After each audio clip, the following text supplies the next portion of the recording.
Hello everyone, I am Bhavna and you are watching Bhavna education diary. तो इस video में हम लीगल करंट अफेयर्स 2020 के क्विज थर्ड को डिस्कस करेंगे और इस क्विज में जो हमारे इम्पोर्टेंट क्वेश्चंस होंगे उनमें ज़्यादातर मार्च और अप्रैल के क्वेश्चन होंगे क्योंकि ये क्विज 3 है। इससे पहले हम प्रीवियस मंथ के कवर कर चुके हैं। तो स्टार्ट करते हैं। स्टार्ट करने से पहले 1 मिनट का काम आपको करना है। अगर आपने चैनल सब्सक्राइब नहीं किया, चैनल सब्सक्राइब कीजिए और press bell icon for more notification ताकि आपसे कोई नोटिफिकेशन छूटे ना। और इसके साथ ही आप हमारे साथ इन सोशल नेटवर्किंग साइट्स पर जुड़ सकते हैं। इनके लिंक डिस्क्रिप्शन में गिवन है और इसके साथ ही आप पीडीएफ के लिए हमारा टेलीग्राम चैनल ज्वाइन कर सकते हैं जिसकी आईडी नीचे दी है। तो स्टार्ट करते हैं। First question is who among the following will lead the 10 different high-level committees to suggest measure for post-21 day lockdown imposed to contain the coronavirus pandemic।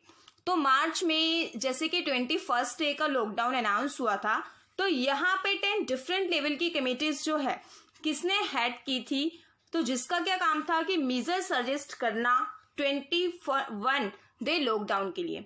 तो अब इसमें से 4 ऑप्शन है, तो करेक्ट ऑप्शन कौन सा है? करेक्ट ऑप्शन है पीके मिश्रा। पीके मिश्रा करेक्ट ऑप्शन है। इन्होंने इस कमेटी को हेड किया था। Next question is in March 2020 the supreme court clears permanent commission for women in. तो 2020 में एक जेंडर इक्वेलिटी माना गया था। सुप्रीम कोर्ट ने बोला, सॉरी इक्वेलिटी नहीं, इनइक्वेलिटी, कि ये अगर यहाँ पे आप विमेन को कमीशन, परमानेंट कमीशन नहीं देते हो तो ये एक तरीके से भेदभाव होगा। तो इसीलिए यहाँ पे विमेन को इन चारों में से कौन से सेक्टर में यहाँ पे क्या किया गया? परमानेंट कमीशन दिया गया। तो परमानेंट कमीशन यहाँ पे इंडियन नेवी में प्रोवाइड करवाया गया। Next question is which of the following country has been admitted as 5th observer of Indian Ocean Commission after China, Malta, European Union and International Organization of La Francophonie। तो यहाँ पे इसके आपको full form भी पूछ सकते हैं। तो कौन सी कंट्री 5th बनी है? तो ऐसे में ज्यादातर मोस्टली स्टूडेंट्स कभी यूएसए लगा देते, कभी इंडिया, बट यहाँ पे जो 5th कंट्री बनी है इसमें ये भी क्वेश्चन इंपॉर्टेंट बनता है कि पहले की 4 कंट्रीज कौन सी हैं।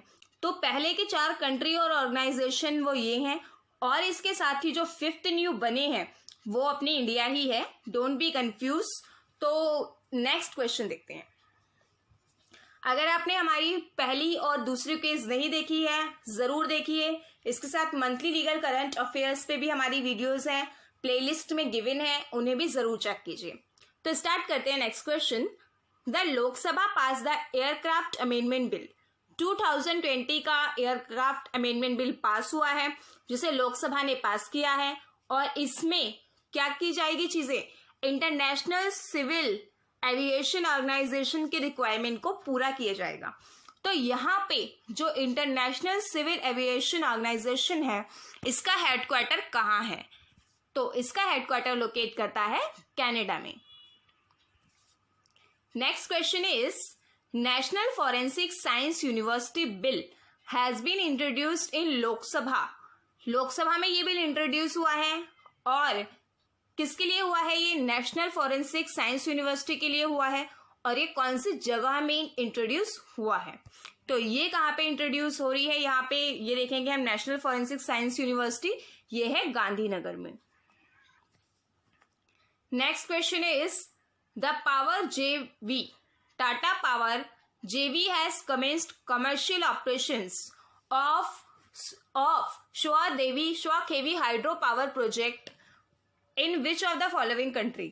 तो यहाँ पे ये जो ऑपरेशन है इसने पावर प्रोजेक्ट यहाँ पे क्या किया है? कमेंस किया है। तो ये कौन सी कंट्री में है? तो ये है जॉर्जिया। नेक्स्ट क्वेश्चन इज, इसमें आपको आंसर पहले दिख गया बट इसको डिस्कस करते हैं। तो यहाँ पे जो नाटो का ये 30 मेंबर बना है नॉर्थ मैसेडोनिया, तो इसके साथ यहाँ पे आपको ये पता होना चाहिए कि नाटो की स्थापना कब हुई थी और कौन से डेट पे हुई थी। तो इंडिया इसका मेंबर है या नहीं, तो जैसे 1948 में हम देखते हैं तो ये स्टेब्लिश हुआ था, तो इसके साथ ही ये 30th मेंबर जो है ये इंपॉर्टेंट है, नॉर्थ मैसेडोनिया। अब next question is, Boris Johnson test कोविड-19 इनको हुआ था, कोरोना वायरस टेस्ट पॉजिटिव थे ये, तो ये कौन से देश के प्राइम मिनिस्टर हैं? तो बोरिस जॉनसन जो है वो यहाँ पे यूके के प्राइम मिनिस्टर हैं। So next question is, according to a new report by Stockholm International Peace Research Institute, ये रिपोर्ट किसने दी है? Stockholm International Peace Research Institute ने। Which of the following country has ranked as the largest arm importer in the world, तो यहाँ पे कौन सी country सबसे ज्यादा आर्म्स को इंपोर्ट करने वाली कंट्री बनी है वर्ल्ड में? तो इस कंट्री का नाम है सऊदी अरबिया। सऊदी अरबिया ने सबसे ज्यादा आर्म इंपोर्ट किए हैं। Next question is, the competition commission of India gave its note for acquisition of stakes in Religare health insurance by, तो इनमें से कौन सी यहाँ पे कंपनी के थ्रू ये स्टार्ट हुआ है? तो इसके साथ ही यहाँ पे जो हमारा करेक्ट आंसर है वो त्रिशिखर वेंचर, इन्होंने ये एक रेलिगेयर हेल्थ इंश्योरेंस को स्टार्ट किया है और ये the competition commission of India ने इसको दिया है, इसको परमिशन दी है। नेक्स्ट क्वेश्चन इज, फर्स्ट जज के ऊपर है, बहुत चांसेस है आने के, तो इसको देखते हैं आपको आता है या नहीं आता। Which among the following has been the first judge to take oath under the Indian Constitution as per permanent judge of the Common High Court of Jammu and Kashmir and Ladakh? तो Jammu and Kashmir के से related जो article 370 था उसके abrogation के बाद उससे related सारी न्यूज, चाहे वो जम्मू कश्मीर से रिलेटेड हो या लद्दाख से रिलेटेड, ये टॉपिक बहुत ज्यादा बॉइलिंग था, अभी भी है, इसीलिए बहुत ज्यादा इंपॉर्टेंट है। तो हो इसमें से आपको बताना है फर्स्ट जज कौन से हैं जिन्होंने इंडियन कॉन्स्टिट्यूशन के एज अ परमानेंट जज of common high court Jammu and Kashmir की इन्होंने ओथ ली है। तो इनका नाम है रजनेश ओसवाल, इन्होंने शपथ ली है और ये परमानेंट जज हैं दोनों के हाई कोर्ट के। जैसे कि कई बार ऐसा होता है कि एक हाई कोर्ट के पास दो या दो से ज्यादा स्टेट की ज्यूरिस्डिक्शन होती है। जैसे कि अगर हम गुवाहाटी हाई कोर्ट के बारे में बात करें तो उस हाई कोर्ट के पास सबसे ज्यादा स्टेट की ज्यूरिस्डिक्शन है। तो उस तरह से आपको ये बात पता होनी चाहिए कि कौन कौन सा हाई कोर्ट के पास कौन कौन से स्टेट की ज्यूरिस्डिक्शन है, क्योंकि ये इंपॉर्टेंट होता है। तो नेक्स्ट क्वेश्चन पे चलते हैं। तो Which of the following has recently designed a full body disinfection chamber? पूरी तरह से डिसइंफेक्शन चैम्बर इसमें से किसने डिजाइन किया था? इट्स टॉक अबाउट डिजाइन किसने किया था? चारों ऑप्शंस देखते हैं। Bhabha atomic research centre, all India institute of medical science new Delhi, defence research and development organisation, Indian space research organisation. ये फुल फॉर्म के तौर पे भी आपसे पूछ सकते हैं, जैसे कि यहाँ पे इसरो की फुल फॉर्म पूछ लेते हैं, डीआरडीओ की फुल फॉर्म पूछ लेते हैं, इनकी फुल फॉर्म पूछ सकते हैं, इसकी भी। तो आपको फुल फॉर्म भी पता होनी चाहिए और इसके साथ इसकी शॉर्ट फॉर्म भी। डीआरडीओ की फुल फॉर्म के तौर पे भी पूछा जाता है और इसका आंसर तो डीआरडीओ है ही, Defence research and development Organisation. Come to the next question. After the recent amendment in the epidemic disease act, amendment act पे लॉ एंट्रेंस में बहुत पूछे जाते हैं, don't skip any question.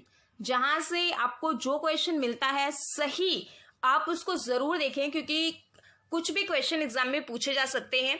So strictly follow the past year papers. तो इस question पे आते हैं। After the recent amendment in the epidemic disease act 1897 causing grievous injuries to healthcare workers can lead to a jail of maximum। अगर यहाँ पे आपका जो एक्ट है वो ऐसा है कि जो हेल्थ केयर वर्कर्स हैं उनको ग्रीवियस इंजरीज हो सकती है। एक तो नॉर्मल इंजरी होती है, ग्रीवियस इंजरी होती है।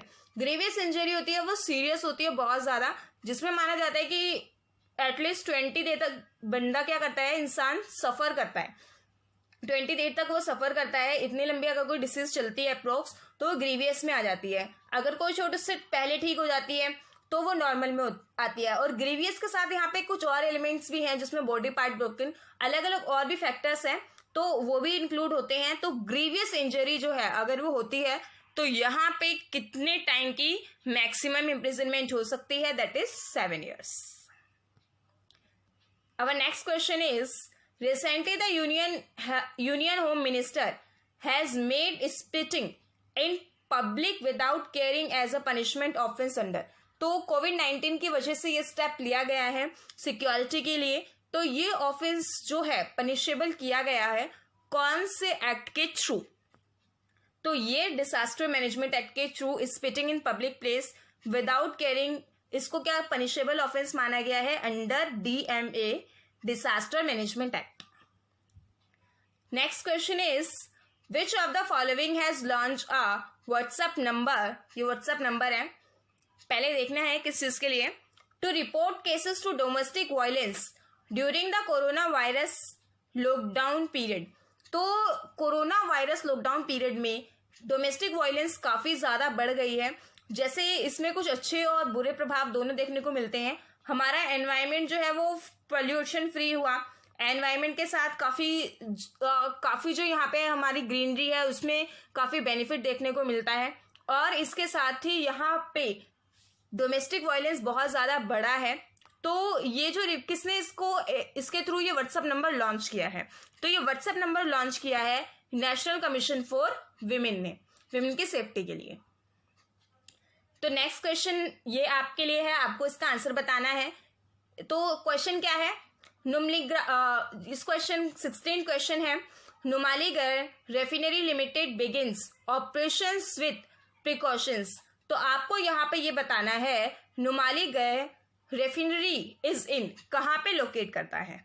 तो आपको ये कमेंट सेक्शन में जरूर बताना है कि ये कहाँ पे लोकेट करता है। So that's all from my side and don't forget to subscribe my channel.